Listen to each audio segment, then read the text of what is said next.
नमस्कार, माझं नाव पुष्पा आहे. दिव्यांग एकता लक्ष चॅनलमध्ये आपलं स्वागत आहे. अन्नत्याग आंदोलन दिनांक 21 ते 23 मार्च 2025, रक्तदान शिबिर दिनांक 23 मार्च शहीद दिन निमित्त. आंदोलनातील मागण्या: सर्व दिव्यांगांना किमान दरमहा 6,000 मानधन देण्यात यावे व मानधन लाभार्थ्याच्या बँक खात्यात 5 तारखेच्या आत जमा करण्यात यावे. स्वतंत्र घरकुल योजना राबवावी. अंत्योदय योजना सर्व दिव्यांगांना लागू करावी. दिव्यांगांची कर्जमाफी करावी. प्रत्येक जिल्ह्यात दिव्यांग भवन देण्यात यावे. सिकल सेल, थॅलेसेमिया, हिमोफिलिया यांना दर्जेदार औषधी मोफत पुरवण्यात यावेत. 2016 चा कायदा कलम 88 नुसार बजेटच्या 5% दिव्यांगावर खर्च करण्यात यावा. मोठ्या ग्रामपंचायती, नगरपरिषदा, स्वराज्य संस्था, जिल्हा परिषदा यांचे जिल्ह्यावर 5% निधी वाटप बाबत सक्ती करावी व याची नोंद लेखा परीक्षणामध्ये घेण्यात यावी. 2016 च्या कायद्यानुसार बँकांमध्ये राज्य निधी, राष्ट्रीय निधी निर्माण करावा. स्वयंरोजगाराकरिता स्टॉल देण्याचे स्वतंत्र धोरण निर्माण करण्यात यावे. दिव्यांगाचे बचत गटाकरिता विशेष योजना, दिव्यांगांच्या सहकारी संस्था यांची बांधणी करण्यात यावी. साहित्य वाटप करताना ते रोजगारयुक्त साहित्य असावेत. तसेच 3 चाकी हाताने ओढणारी सायकलवर बंदी घालण्यात यावी. शेतकरी, दिव्यांग तसेच रोजगार असलेले लहान उद्योजक दिव्यांग यांच्यासाठी धोरण आखण्यात यावे. तसेच क्रीडा क्षेत्रातील दिव्यांग, शिक्षण घेणारे दिव्यांग यांच्यासाठी धोरण आखण्यात यावे.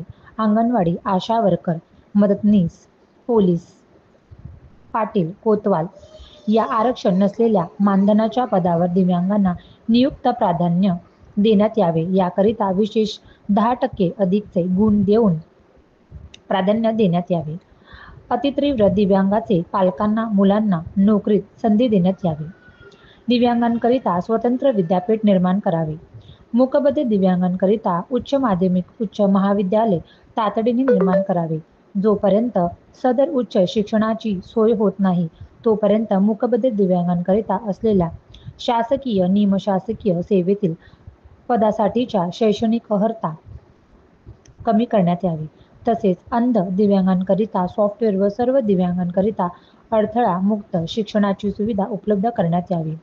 खाजगी व नामांकित शिक्षण संस्थेमध्ये शाळा, महाविद्यालये यात 5% आरक्षण देऊन सदर शिक्षण मोफत करण्यात यावे.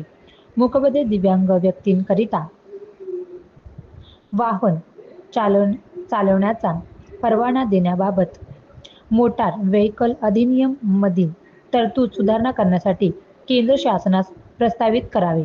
राज्यातील पोलीस स्टेशन, तहसील, न्यायालय या ठिकाणी प्रामुख्याने जिल्हा स्तरावर 2 सायकलिंग लँग्वेज दुभाषेची नियुक्ती करण्यात यावी.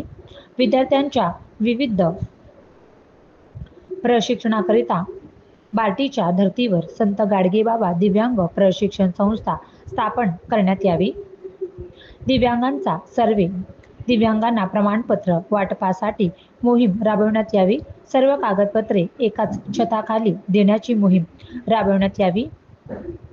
जिल्हा स्तरावर, तालुका स्तरावर विविध समिती असून त्या दिव्यांगाच्या प्रकारानुसार त्यांच्या सदस्य नियुक्त करण्यात यावेत. गोवा राज्याच्या धर्तीवर विभागीय राज्यस्तरीय कार्यक्रम घ्यावा.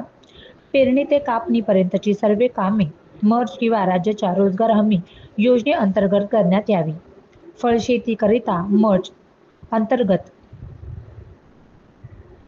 3+5 योजना राबवण्यात यावी. तसेच फळबाग व भाजीपाला उत्पादक शेतकऱ्यांसाठी स्वतंत्र धोरण असावे. संत्रा, आंबा, काजू, केळी, द्राक्ष पिकांसाठी विशेष पॅकेज जाहीर करावे. शेतकऱ्यांना कर्जमाफी देऊन पुढील 2 वर्षासाठी कर्जाच्या मुद्दल व व्याजात 50% माफी देण्यात यावी. व गोपीनाथ मुंडे शेतकरी अपघात विमा योजना शेतमजूर यांना लागू करावी. घरकुलासाठी 5 लाख निधी असावा. शहर आणि ग्रामीण भागात समान संधी देण्यात यावी. शहीद परिवार, माजी सैनिक, हुतात्मा स्मारक व गड किल्ल्यांसाठी स्वतंत्र धोरण जाहीर करावे. शिवछत्रपती कालीन स्वराज्यातील आताच्या वारसदारांची व स्वातंत्र्य संग्रामातील वारसदारांची आर्थिक स्थिती अत्यंत दयनीय आहे. त्यांच्याकरिता विशेष योजना सुरू करावी. मोठ्या संख्येने सहभागी व्हा. प्राथमिक आरोग्य केंद्र शेजारी, राजधानी किल्ले रायगडच्या पायथ्याशी, पाचाड, तालुका महाड, जिल्हा रायगड. धन्यवाद.